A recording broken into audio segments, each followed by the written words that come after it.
Hey guys, okay, so we're going to start with Reid today. I'll probably do 2 lectures on him. The first lecture will be on the introduction to the inquiry into the human mind, on the principles of common sense, and then the second lecture will be on parts of chapter 6, which is the largest chapter concerned with vision.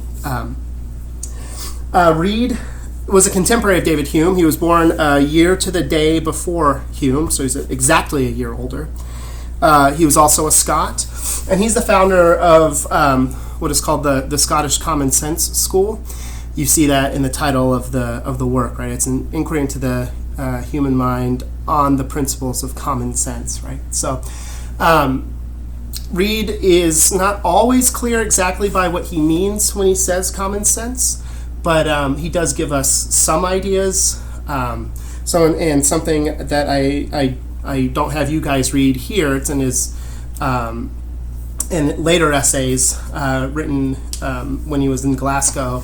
There are actually a series of lectures that he presented and then wrote them down. He has a section, so these are called the Essays on the Intellectual Powers of Man, and in there he talks about sense as common sense as being related to judgments, that is, forming beliefs.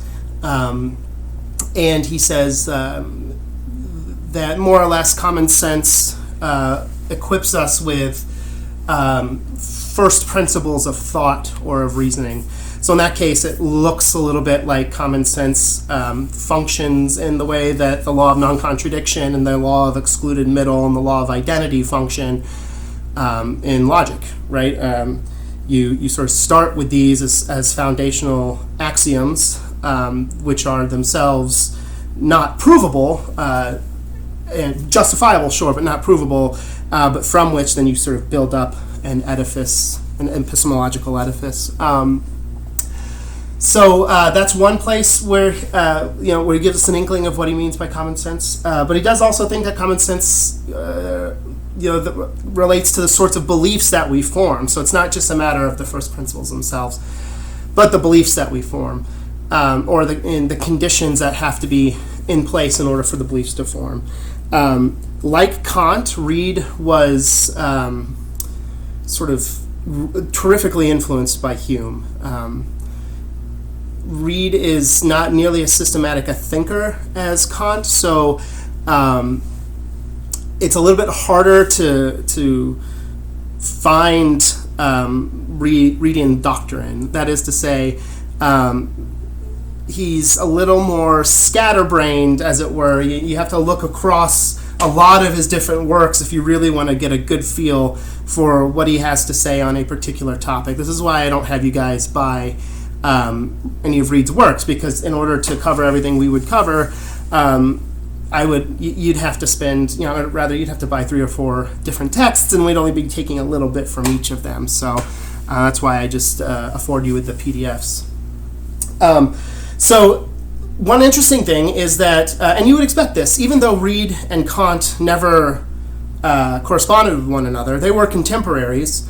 Kant dies in 1804, I believe, and Reid dies in 1796, so they are contemporaries. They were both publishing at the same time. We know that Reid never had contact with Kant. He never read him directly, or indirectly for that matter.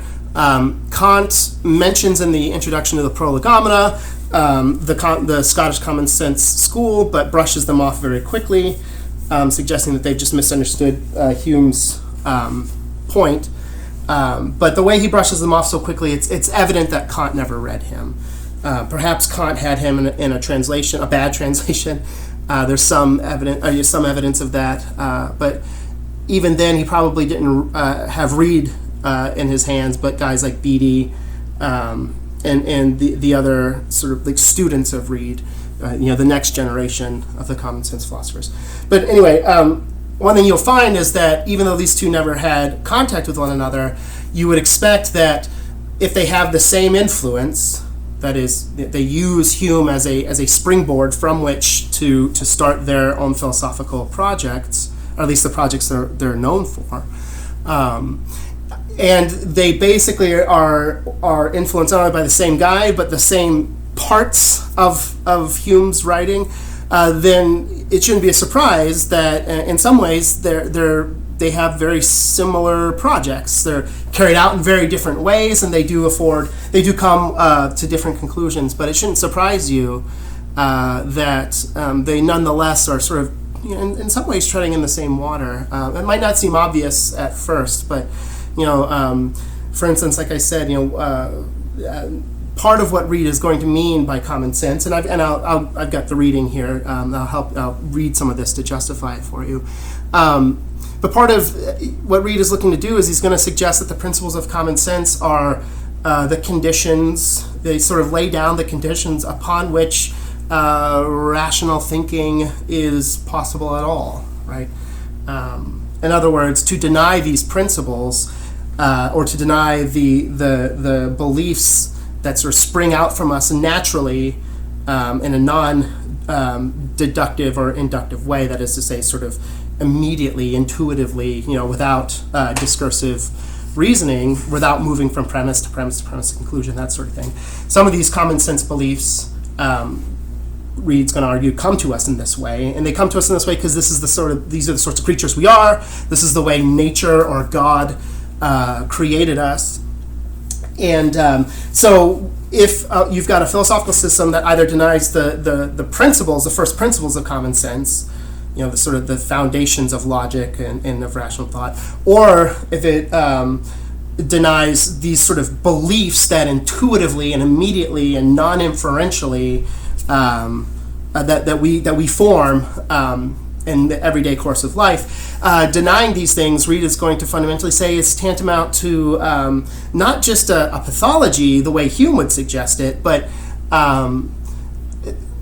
it's irrational. It's violating all the rules of not just proper reasoning, but really reasoning as such, right? So again, here you see sort of a similarity with Kant, right? Both of them are sort of seeking to say, hey, look, how is it that we think the way that we do? What conditions have to be in place in order for us to carry out the things we obviously carry out? It's clear we form these beliefs. I mean, Hume admits as much. It's clear we can't not form them, right, without betraying a pathology. Hume admits as much. So everyone admits this, and so whereas Hume says, and it turns out we can't justify these with reason, Kant and Reid are both going to suggest, no, these are rational positions. These are the provenance of reason. And so then the question is, how is that possible? How is it that reason plays a role here? And for Reid, it's going to be these principles or these beliefs arising from common sense. And so I just want to give you a bit of a flavor here. I really like him a lot. I think he's a great writer, and he's one of my favorite philosophers. He's right up there with Aristotle for me.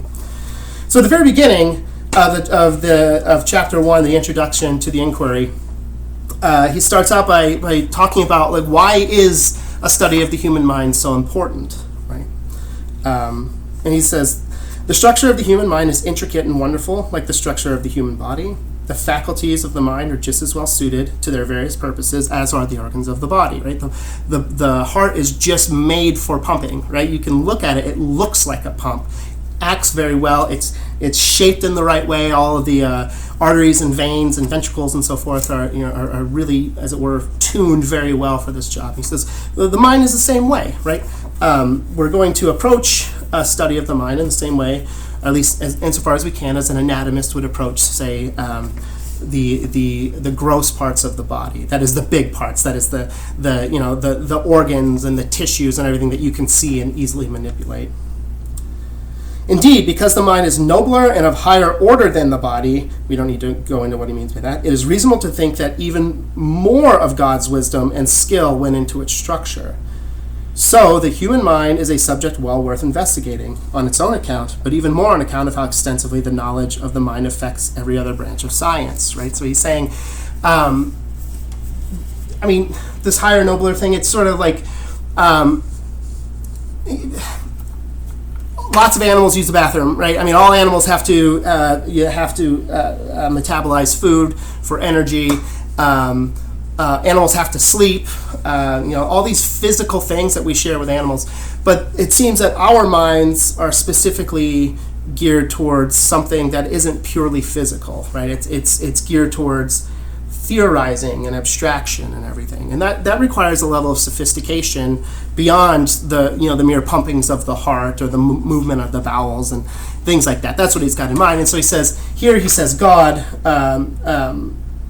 It is reasonable to think that even more of God's wisdom and skill went into the human mind, and is therefore a subject worth investigating. I mean, basically what he's saying is, if it deals with higher and better things, more abstract, nobler things that the beasts can't do, then that suggests that God must have spent more time on it, right? It's sort of like an engraver has to spend more time in making a more complicated engraving, or a painter has to spend more time and more thought and exercise more skill to paint a very complicated painting as opposed to a very simple, watercolor, something like that. Not to suggest that watercolors can also be complicated, but I think you get the point, right? Now, I want to point out here, he says God's wisdom. Reid was a Presbyterian minister, so he's clearly a theist. He believes in God and the Christian God and accepts sort of Christian orthodoxy. But sometimes Reid will talk about God as the source of these things. Sometimes he will talk about providence, which is kind of a word for God, right? God's providence. Sometimes he will talk about nature or the mint of nature, like minting something, like giving it stamp. So don't get hung up on the God thing. It's an open question, and I think an interesting question, whether Reidian thought goes through if God doesn't exist. In other words, does one have to, the question is whether one has to be a theist, believe in God in order to make sense of Reid's thought. If the answer is yes, then Reidian thought's in a lot of trouble, right? Because a lot of people nowadays, a lot of very smart and philosophers, don't believe in God, and so they would immediately brush it off as saying, well, I don't accept this necessary condition for this project to go through. I personally don't think that's the case. Reid is right on the cusp of the Darwinian Revolution. Again, he dies in 1796, somewhere around there. So he dies, about 65 years before the Origin of Species is published, and of course, Darwin did not wake up one morning and write The Origin of Species. He had been working on it for a long time, and there were other thinkers much less famous than Darwin, but who nonetheless influenced him. So this kind of thinking was already there. And so I think it's possible to give a purely naturalistic account of at least of a lot of Reidian's thought, and thereby doesn't require someone to accept that God must exist in order for this system to be fruitful, worthwhile. Okay. Anyway, so then he goes on to say that, where is it here? He talks about Newton. Oh, the man who first discovered that cold freezes water and that heat turns it into vapor was using the same general principles and the same method as Newton did in his discovery of the law of gravitation and the property of light. His Regulae Philosophandae, this is a work of Newton. Regulae Philosophandae means sort of, as it were, the governance of philosophy. He's sort of laying down that this is the way to do philosophy well. These are the rules, or these are the general methods, or this is the general method that you ought to use. So that's what Regulae Philosophandae means. That term regulae is kind of a term of art. Descartes also has a term, a work very similarly named. It's just often called the Regulae. So, anyway, at this time, method was very important to these guys. So they were writing a lot of works on proper method to even start out philosophical thought. Think back to Descartes, right? I mean, think of his doubt, right? That was a type of method, right? And so these guys spend a lot of time worrying about what's the best method, what's the best method, what's the best way of going about trying to figure these things out. Anyway, so that's what he's saying. In Newton's work about this method, about the right way of doing philosophy, are maxims of common sense. So these regulae, these rules, these different points of method that Newton writes out in this work Reid says that these are maxims of common sense and are practiced every day in common life, and anyone who philosophizes by other rules, whether concerning the material system or the mind, will get nowhere. Right. So you see here, he's starting to bring in common sense, suggesting that if you do away with them, you're going to get nowhere. It's going to be a vain project from the word go. Now notice here he also kind of tipped us out a little bit as to what he means by common sense. He says these maxims are of common sense and are practiced every day in common life. So that's going to be really important for Reid, that any theory, any philosophical program that ultimately denies a rational basis or a rational provenance of the sorts of things that are necessary in order to live just an everyday normal life, though that system is just going to fail, right? So here you see he's sort of attacking Hume already. Now remember, Hume is going to suggest, of course, I have to believe the things of everyday experience. It's not that I don't believe them. In fact, I can't not believe them. Hume just says that they don't come from a source of rational justification as such, right? Remember, they're sourced in habit and custom, in the mind, sort of a heuristic of the mind, which makes it easier for you to be able to carry out your life, right? So that you're not stuck in this situation where you're constantly engaging in rational, in sort of discursive reasoning, jumping from premise to premise to conclusion, just to figure out whether, when you take a step into the road, that the ground is still going to be solid or something like that, right? So for Hume, these beliefs of everyday life, it's not that you shouldn't believe them. You can't avoid it, and Hume himself says, I can't avoid it. I have to go out into the world, and I have to be a man, right? I have to go into the marketplace. But Hume just wants to say, but these beliefs are not sourced and not justified by reason. Rather, they're sourced by custom or habit, and which is itself not a rational faculty of the mind. Well, what Reid wants to suggest is, no, this is a rational faculty. In fact, it's the condition for reasoning at all. And so any system that attempts to do away with these beliefs, by which he means any system that suggests that they are not founded, that these common everyday beliefs are founded in a rational faculty, is doomed to failure. And then here's a really great line from him. Conjectures and theories are created by men and will always be found very unlike the things created by God. If we want to know the works of God, we must consult them with attention and humility, not daring to add anything of our own to what they declare. An accurate interpretation of nature is the only sound and orthodox philosophy. Anything we add to that is spurious and carries no authority.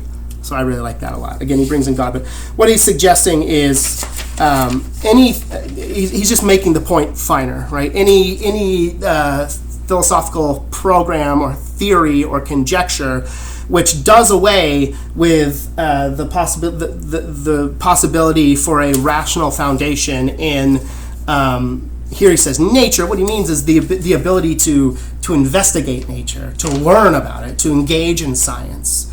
To say nothing of being able to explain just our everyday experiences. He says any theory like that, not only is it vain, it carries no authority, right? He's almost saying we hardly have to take it seriously. Right? That's a little weird thing to say, right? Because obviously he takes Hume very seriously. He writes a lot about Hume, and we even have correspondences between Hume and Reid. They seem to be somewhat indirect. Through the mediation of a mutual friend, Hugh Blair. But nonetheless, we do have these letters, and there does seem to be a mutual respect. Initially, Hume is he sort of brushes Reid off, says something to the effect of, I've found that country parsons should be left to annoy their congregations and leave philosophy to the philosophers, right? So at first he's dismissive, but Blair impresses upon him, you should read this work. It seems to be a pretty good critique. And then Hume writes back and says, you know what, actually, this is pretty good. And there's one part I failed to understand, which is the part I have you read in chapter 6, because it is the pith in many ways of the sort of a methodological critique. But anyway, and then Reid writes a very nice letter back saying, it basically keep writing, David, because more or less, your work is food for our philosophical conversations up here in Aberdeen. At the time, Reid was in Aberdeen, Scotland, which is in the very far north. Remember, Hume was from Edinburgh, which is much farther south, about 2.5 hours farther south. Well, 2.5 hours by today's standards, on a horse, probably much longer. And Hume was very much more cosmopolitan. Anyway, so it's a funny thing that he says that this theory or these systems would have no authority, because if something has no authority, right, you can just ignore it. Right? That's what happens when we've all been at work and you have that guy or that girl who thinks he or she is really in charge, and he or she might tell you, hey, go do this, and you're like, who are you? Right? You're not my mama. Right? That sort of thing, right? And so you can just ignore it. But clearly, Reid's not doing that. So he's a very good writer, and maybe a little unfair here. But his point is merely that any theory or conjecture or system that is going to make it impossible for the mind, which for Reid is going to be, among its most important faculties are going to be reason, and perhaps its central faculty. And so any position or theory or whatever that reduces that suggests that the mind's central faculty cannot engage with and justify beliefs about the world is just the sort of thing that it's just not going to work. it's just doomed to failure. Okay. So then he goes on and he talks about this is really important. He says the obstacles of our knowledge of the human mind. So in other words, here's what makes this study of the mind very difficult. It is much harder to anatomize the mind than to anatomize the body, so it needn't seem strange that mankind have made less progress with the former, that is the mind, right? To anatomize, to understand the different parts is kind of what he's saying. He's saying it's much harder to understand the various parts of the mind than it is to understand the various parts of the body. So so we shouldn't be surprised that whereas anatomy has exploded, we have a much better understanding of the body now, Reid wants to say, than we did 100 years ago. We still don't seem to have a much better understanding of the mind. That's what he's suggesting, right? Of course, this is the time, Reid is coming, 100 years after Newton, Boyle, right, I think, who discovers blood pressure, and or I always get them confused. There's Boyle, there's Hooke and Boyle, and I forget, one of them, I think, discovers blood pressure, and the other one discovers, and you would need the second one first, that blood is actually pumped through the veins. It turns out that was kind of a hard thing to figure out, right? Or at least it seems it was, because it took until the 17th century. So he's coming on a generation after the great anatomists, right? When the science of anatomy, of really scientifically and rigorously understanding the human body, was just being founded. So within 100 years, where you're just going to discover something like, well, blood is carried through the veins, seems kind of elementary now, to by Reid's day, we have a really good understanding, he wants to say, of at least what we would call gross anatomy, right? Of course, we didn't have a concept of molecules and a really great understanding of cells or anything like that. But certainly we understood the nature and the mechanisms of a lot of the gross anatomy, which we just didn't. Reid wants to say, we didn't have it 100 years ago. So we've really made progress there, but not in the mind. It says to attend accurately to the operation of our minds, to think about those operations, is not easy even for a thoughtful person. And for most of mankind, it is next to impossible. By which he means, look, how many of you guys have come up to me and suggested at one time or another, like, man, this is tough stuff, right? Philosophy can be tough sometimes, right?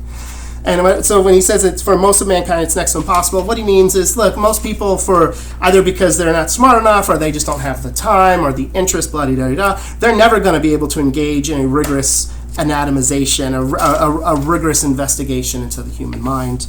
And those people who do have the interest and do have the skill, it's tough even for them, right? This is just a difficult subject, is what he's saying. Now this is where it gets really important. An anatomist may be fortunate enough to have opportunities to examine accurately bodies of different ages, sex, and conditions, so that what is defective, obscure, or abnormal in one may be clearly seen in the most perfect state in another.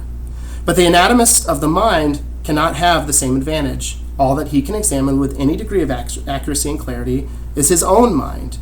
This is the only subject that he can look into. He may from outward signs infer what is going on in other minds, but these signs are mostly ambiguous and must be interpreted in terms of what an anatomist perceives within himself. Okay, what is he suggesting there?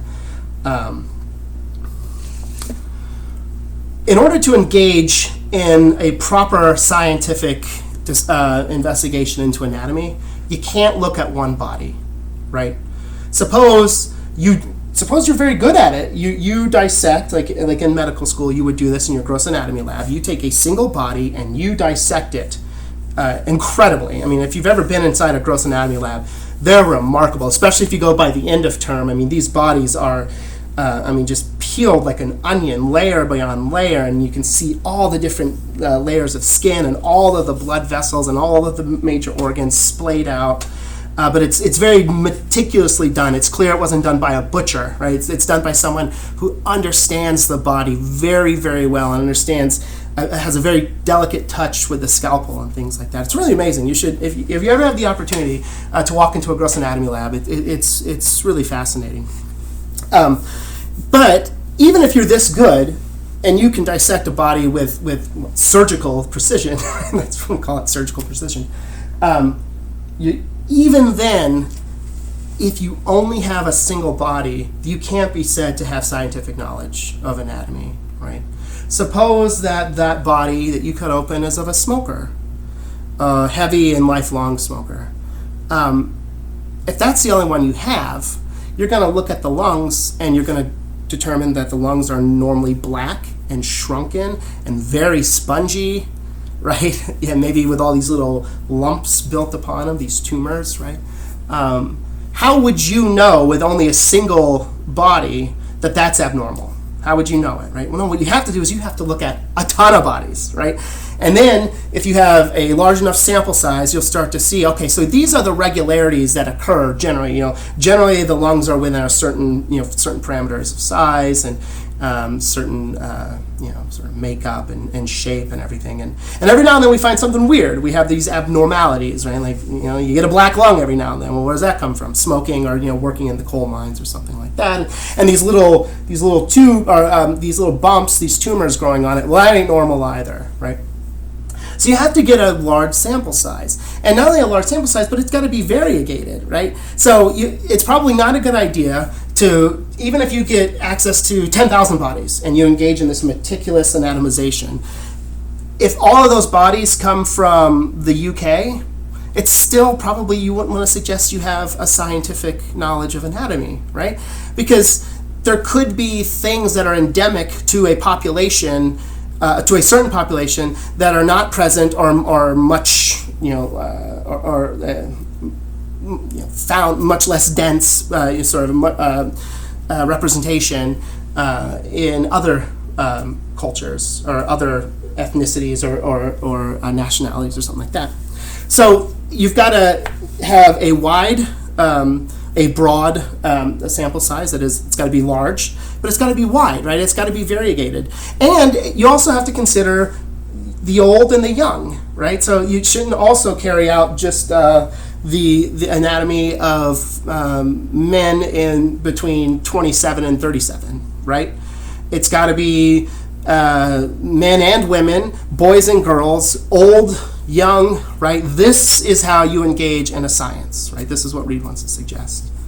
And he says, now with the mind, man, boy, it's tough to do that, isn't it?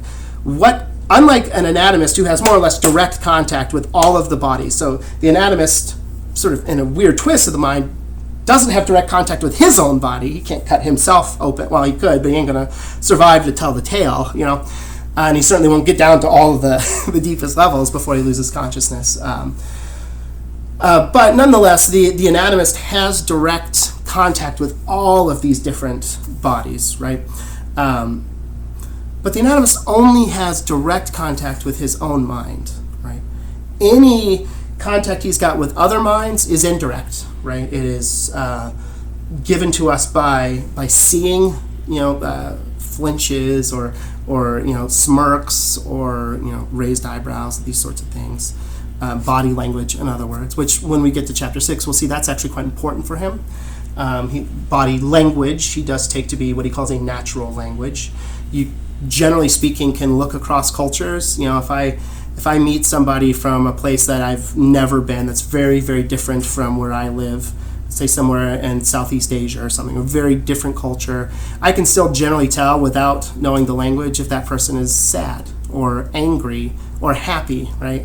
Because I can read his or her body language, right? But notice I don't have direct access to his or her mind, right? Because we all only have we only have access that is privileged to us, to our own minds. Everything else is secondary or tertiary, right? We're reading body language of other people. We're listening to what they're telling us, right? And all these sorts of things. So we don't have this direct access to other minds in the way that an anatomist has direct access to other bodies. So that's one of the reasons it's very difficult to create a scientific investigation of the mind, because this is necessary for Reid. I mean, he takes Newton very seriously in these rules that Newton lays out, and one of the things is you gotta get a good sample size, right? In other words, what you can't do is just sit in your study like Hume does and think really hard about these things, right? That's not what Newton did in order to work out the laws of the law of gravitational attraction and the various laws of motion and developing integral calculus. Or did he create differential? I think he created differential and Leibniz did integral. Anyway, it doesn't matter. The idea is you can't just sit there and think these thoughts really hard. You got to go out and get your hands dirty. You have to get a lot of different specimens and so forth, and that ends up being really difficult with the mind. Then he goes on to say, no man has ever been able to set for us distinctly and methodically all the operations of the thinking principle within him. But if some philosopher did achieve this feat, this would reveal only the anatomy of a particular person, and if applied to human nature in general, it would be both incomplete and wrong. You don't have to think very hard to realize that the difference among human minds are greater than the difference among any other beings that we regard as belonging to the same species. Okay, so what is he saying there? He's suggesting not only do we have direct access only to our own minds, but probably no person ever has been able to anatomize fully and rigorously all different parts of his or her psychology. That's very hard to do, right? Anyone who's ever been to counseling, especially, you will learn this about yourself, right? I have been to counseling, and you learn that there are aspects of your psychology, aspects of your thought, and in real way, aspects of who you are that have been completely alienated from you. You just don't have access to them. It's very strange. To your own mind, right? Like how could you not have just direct and immediate access?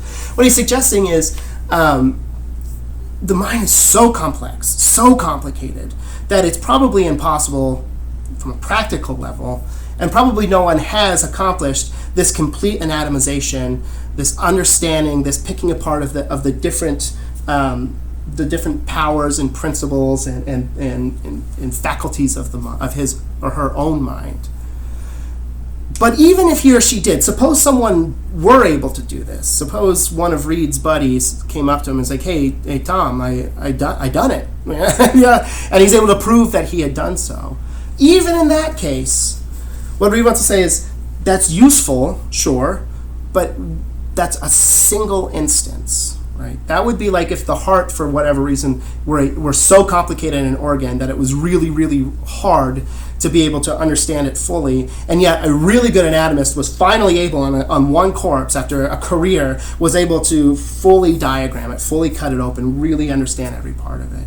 Well, if he did that, he has a complete understanding of one heart, right? But remember, for a scientific project, you've got to have a widespread, cross-section of the species, and having a single example, however rigorously charted out, is simply insufficient for a scientific account. And so what we want to say is, even if a person were able to engage in this reflection and, as it were, this dissection of his or her own psychology, then he or she would only have a rigorous understanding of a single instance, right? And it would be foolish, in the same way it would be foolish to make large proclamations about human anatomy from a single instance, so too would it be foolish to then extrapolate and sort of suggest from this one instance of the mind that this is how all of the human mind works. He says that would be foolish and wrong, right? And then he goes on to say, you don't have to think very hard to realize the difference among minds, human minds, are greater than the difference among any other beings that we regard as belonging to the same species. What does he mean by that? I don't know. Take what animal? Take birds. Birds are incredibly varied, right? You've got these little chickadees, all the way up to these enormous ostriches, or the caraways, or is that how you pronounce caraway? I don't know. That really vicious bird down in Australia that basically it's like a living raptor. It's got like big claws on its feet and it can like disembowel you pretty quickly. They're really nasty animals. Anyway, birds are fantastic, right? I mean, lots of them have flight, but lots of them don't. They come in these enormous different sizes, this array of sizes. Some are herbivores, some are omnivores, some are carnivores. I mean, they have different songs for different purposes, and they seem to be attuned very well to specific species. Some nest in trees, some don't really nest at all. I mean, so anyway, so the idea is birds are this remarkably variegated and family or type or whatever the taxonomy is, right? And if you go you could take any two species of bird that are as far apart as birds could be and still be considered birds, right? And what Reid wants to say is the difference between those two birds, and if you took two humans who were more or less as different as they could be, the differences among those two humans would be far greater. And there's more variety found within our species than there is in any other species, right? So this has to be true, right? I mean, you've got how many different... think of all the things that all of the birds in the world can do, right? And that some birds are better at than other birds, and so forth. And then think of all of the things human beings can do, and with our various powers and skills and strengths and weaknesses, right? I mean, it's just obvious we can do so much more, right? We can write music, and not just music, all different kinds of music, from death metal to jazz to classical to blues, right? It's just, and we can paint impressionistic style or Raphaelite style or modern style. And we can build brutalist architecture or Romanesque architecture. We can write poetry. We can write essays. We can write novels. We can cook food with meat, without meat. With animal products, without animal products. We can make it sweet and savory. We can make it look delicious. We can make it look vile. We can take parts of animals that were never meant to be food for us and turn them into chicken nuggets, which is just like magic. This is a part that up until 100 years ago nobody would have eaten. Right? This is bone and tendon, and then all of a sudden it's like, I bet you if I grind that up and fry it, it's delicious. And he was right.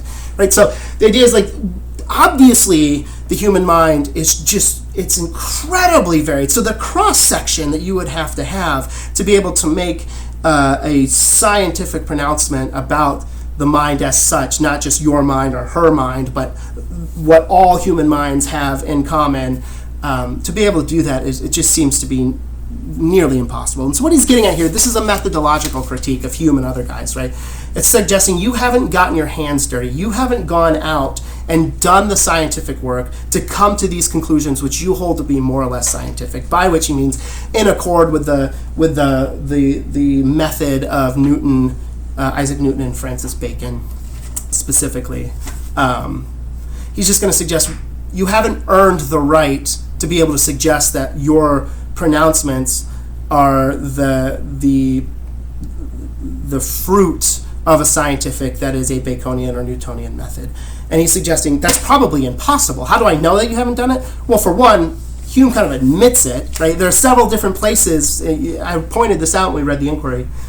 He says, look, there might be other instances, there might be more associations of ideas.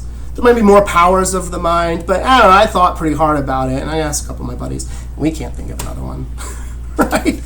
And Reid is just grinding his teeth. He's like, that's what? Like, you thought really hard about it, huh? Like, oh, okay. Like, well, you might be a smart guy. In fact, Reid's going to suggest Hume got himself into trouble because he's too smart. Only smart guys come up with these really crazy things, right? So he's just going to suggest this as in this methodological critique. You just haven't done the work to be able to come to these conclusions. Okay, so I'm going to move quickly here because we're already at 40 minutes.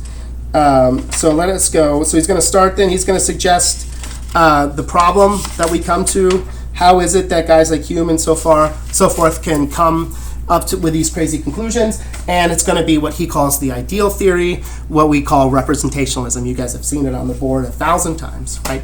What Reid is going to suggest is the problem that starts with Descartes and is just taken up, he thinks, more or less without rigor, without defense. It's just, in other words, it's assumed as a starting point, is this claim that what you have immediate access to, and only have immediate access to through your senses, is not an object itself, but a mental representation of it. That's it, right? And what Reid's going to suggest is that's a real problem, because he says, in other parts of the work, he says, if the ideal theory is true, that is, if representationalism is true, he says, then I close my mouth and I become a skeptic. He's going to suggest, with Hume, more or less, although Hume doesn't put it in this way, yes, if you start in the mind and suggest that the only thing you have immediate access to is the mind, then you're never going to get out of it. And then Hume's position, or then Hume's project is true, and we have to be Humean skeptics. Right, so in other words, he's not criticizing Hume here for having made a mistake in his reasoning. No, in fact, he's saying, no, that's right. Hume has reasoned perfectly. Right, Hume's conclusions are the natural consequence of representationalist thought. So what we have to do then, if we want to avoid the skepticism, is reject representationalism as such. Right. And he's got this really interesting bit here that I want to get to, because this is related to, I think, what he means when he talks about common sense. He says, Descartes found nothing established that could serve as a deep foundation for thought, so he resolved not to believe even in his own existence until he could give a good reason for it. Right? Remember, it might even be that I don't exist. Right? I have to find some way of being able even to know that I am something, right? That there's sort of a unified existence spread over time, persistent existence or something spread throughout time. He said, and then Reid goes on. He may have been the first person to make such a decision.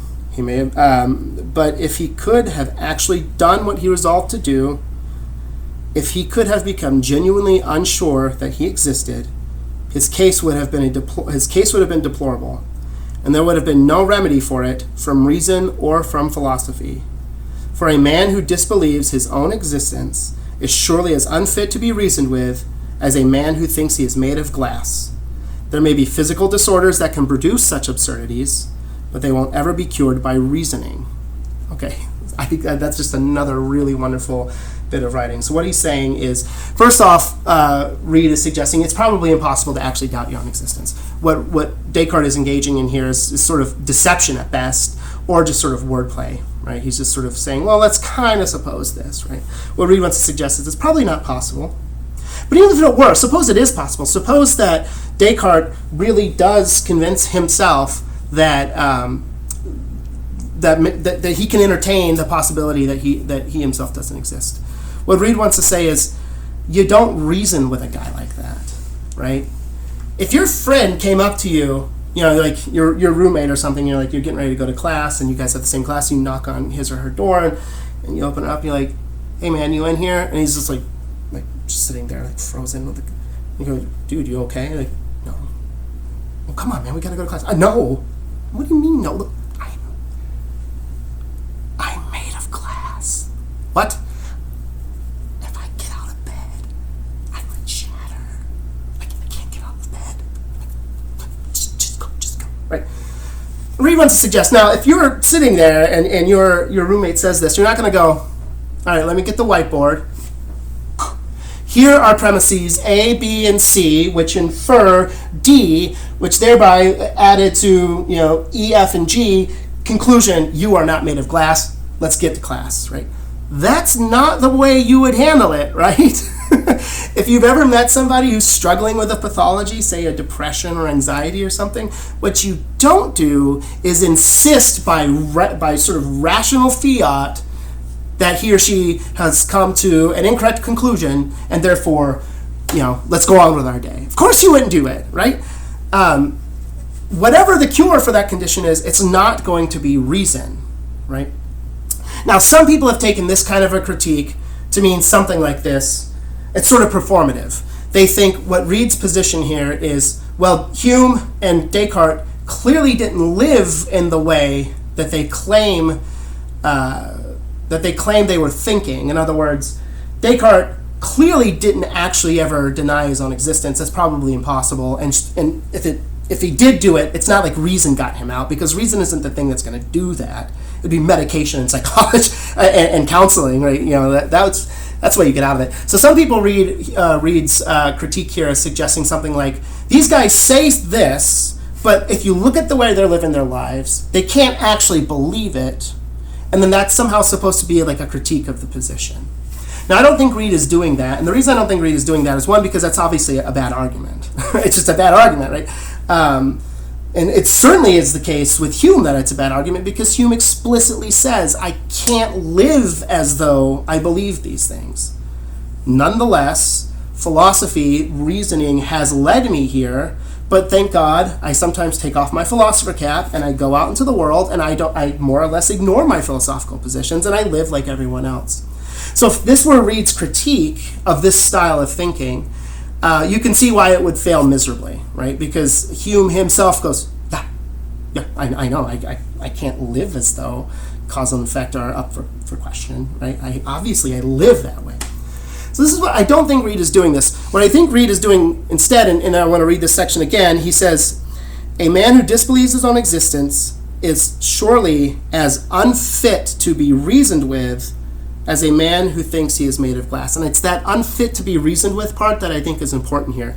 The reason I think is important is if you go down a little bit later, here he's talking about Hume specifically, and he says, and this is going to take just a little bit, it's a paragraph, but he says, it is a bold philosophy that unceremoniously rejects principles which irresistibly govern the belief and conduct of all mankind and the common affairs of life, namely common sense principles, right? Because that's what Humean philosophy does. It rejects them. It says we can't know that they're the case. They're not founded in a rational justification. So then he goes on, these principles to which the philosopher himself must surrender after he imagines he has refuted them. Again, Hume more or less says that. I think I can show that these aren't founded in reason. I can't know them. I can't justify them rationally. And yet, I still have to go on and act as though they're in place, even though I think I've just refuted them.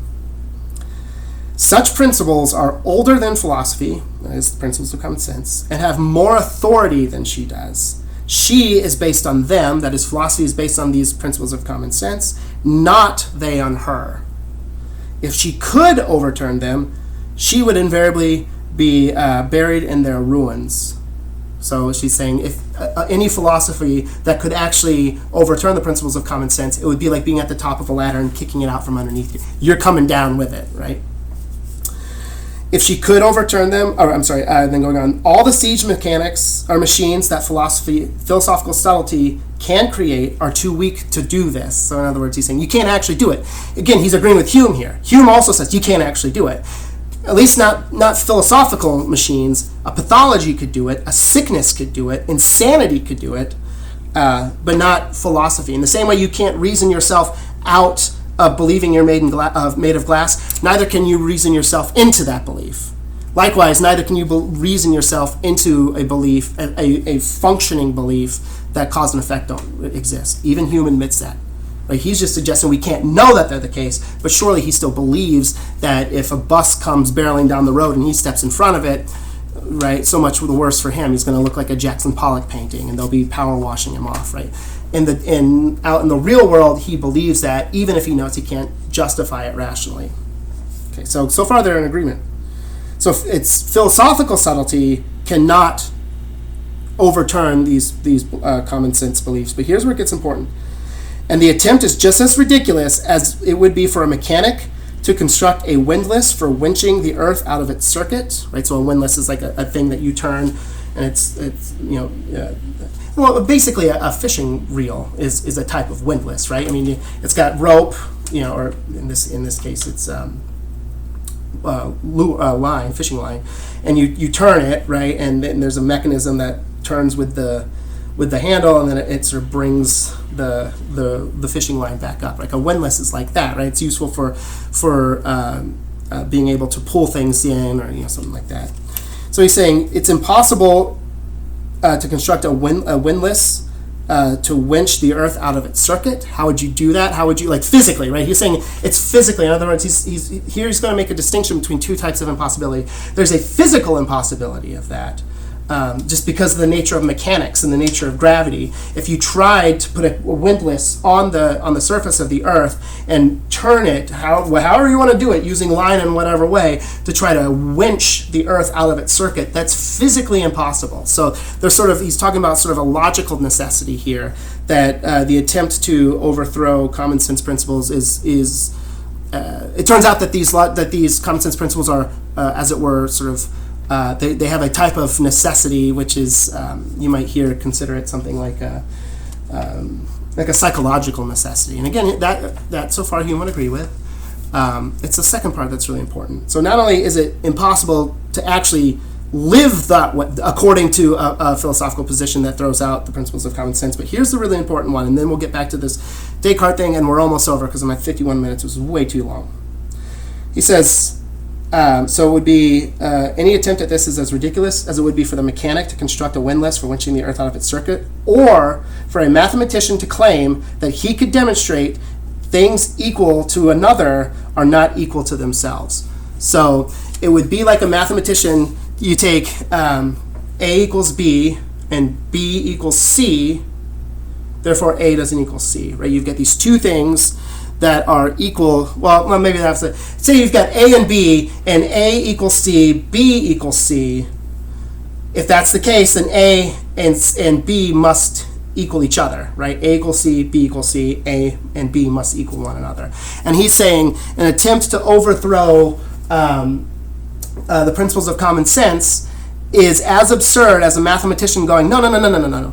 A equals B, or A equals C, B equals C, but A and B do not equal one another, right?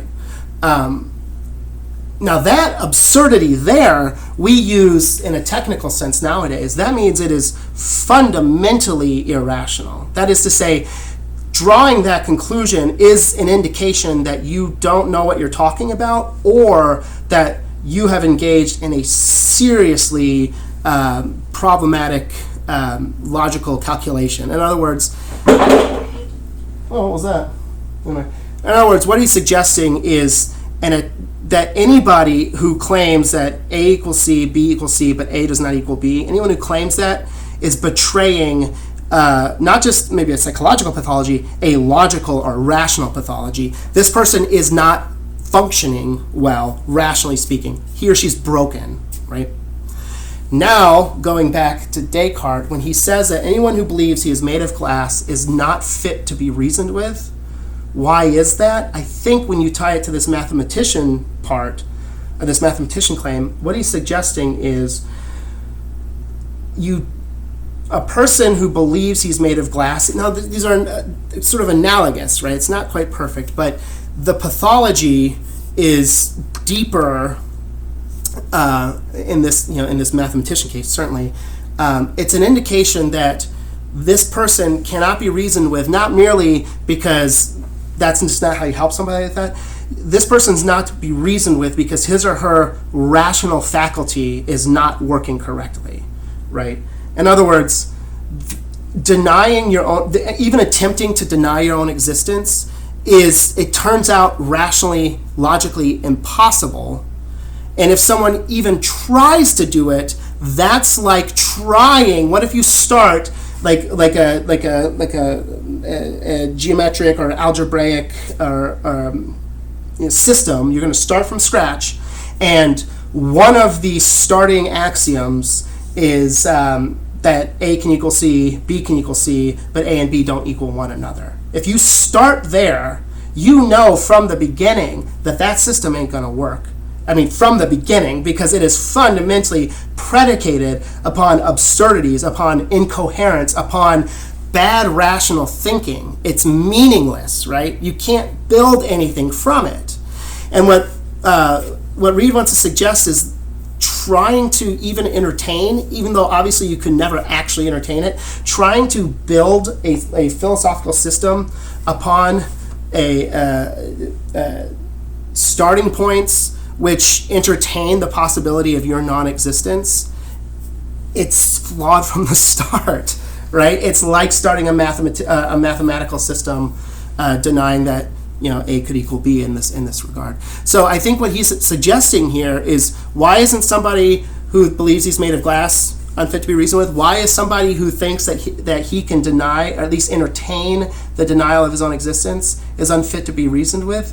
Because it's not rational. It's paradigmatic irrationality. It's as irrational as suggesting that 2 + 2 = 5, right? It's like you've made a fundamental mistake, not just in calculation, it turns out in reasoning itself, right? So what Reid's going to suggest here, I think, is that the problem with representationalism isn't just that we don't like the conclusion, and so if we start from the beginning and we can justify our starting points and we come to a different conclusion, so much the better. He does say that at parts, but here I think what he's also saying in addition to that is the problem with representationalism is it is founded fundamentally on a project that is irrational. In other words, Descartes gets to representationalism. Remember, Hume just accepts it, right? I pointed this out at the inquiry. He just starts in the mind, right? He's like, well, we're going to figure out, it's a human understanding, which is a condensed version of the treatise of human nature, and it turns out it's all about the mind, right?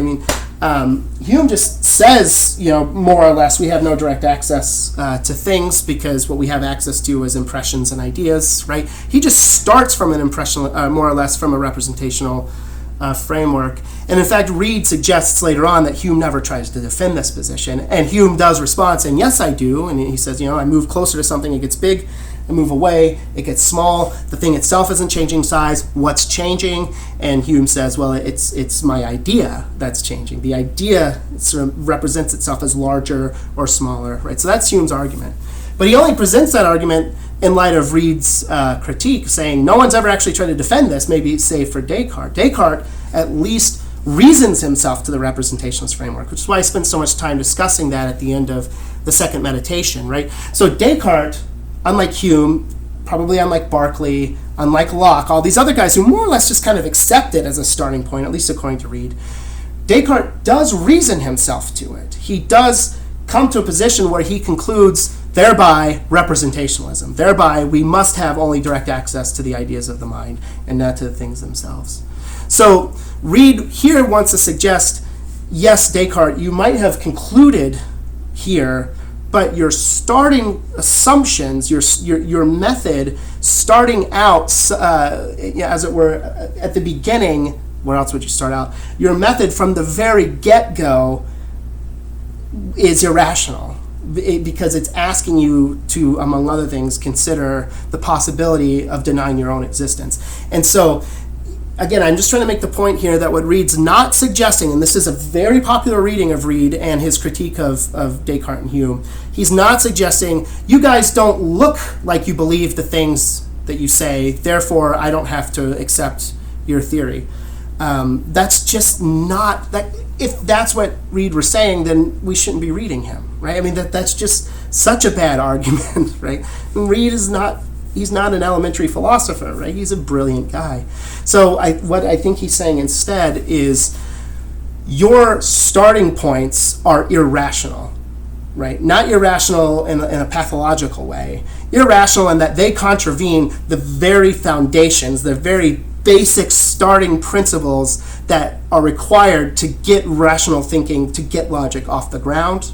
And because of that, little wonder you end up where you end up, right? What would a mathematical system that denies that A and B would equal one another, in this case, what would that mathematical system look like? Nothing? Chaos? Incoherence? Right? Naturally, it would lead you to a lot of weird conclusions about math and certainly about engineering and so forth, right? And thereby the natural world, because of course now natural science and so forth is mathematized to such an extent, such a great extent. So I think Reid's point here, and this is what I'll finish with, Reid's critique here is to suggest that the representationalism is founded upon, a cancerous logical error at the very beginning. And with that cancer there at the beginning, of course it's going to spread, right? So we have to, so not only is it on the one hand not scientific the way that Reid and Descartes have carried out their project, right? They haven't done the work of, examining other minds and sort of this large cross-section. Not only from a methodological problem, point of view is it problematic, it's also problematic from a rational, logical point of view. It's just cancered. It's got cancer from the beginning, and little wonder that we end up in this crazy place where we're denying the possibility of being able to rationally justify beliefs about the mind-independent world. Okay, so wow, that was an hour. I never thought that first Reid lecture would go as long as a Kant lecture, but I guess it's just because I like Reid a lot, and also I'm reading him because he's much clearer than Kant, so it's a little bit easier to read and then explain. Whereas with Kant, you read something and my explanation, it's like, what, that doesn't look like anything what he said, because he's not a very good writer. Okay, guys, well, hang in there. I'm going to get this up today. So this is Monday, day after Easter. So I did one yesterday and then one today. So then I'm going to try to get at least one or two more out this week. I'm going to do the second and last one on Reid. And then we'll do, after that it would be Locke, Hume, and Reid on personal identity. And then I think we're done. Wow. So, okay. I hope you guys are doing well. It's freaking cold out. That sucks. Stay warm. And, 6 feet and all that, elbow bump and everything. And I'll see you guys later. Take care.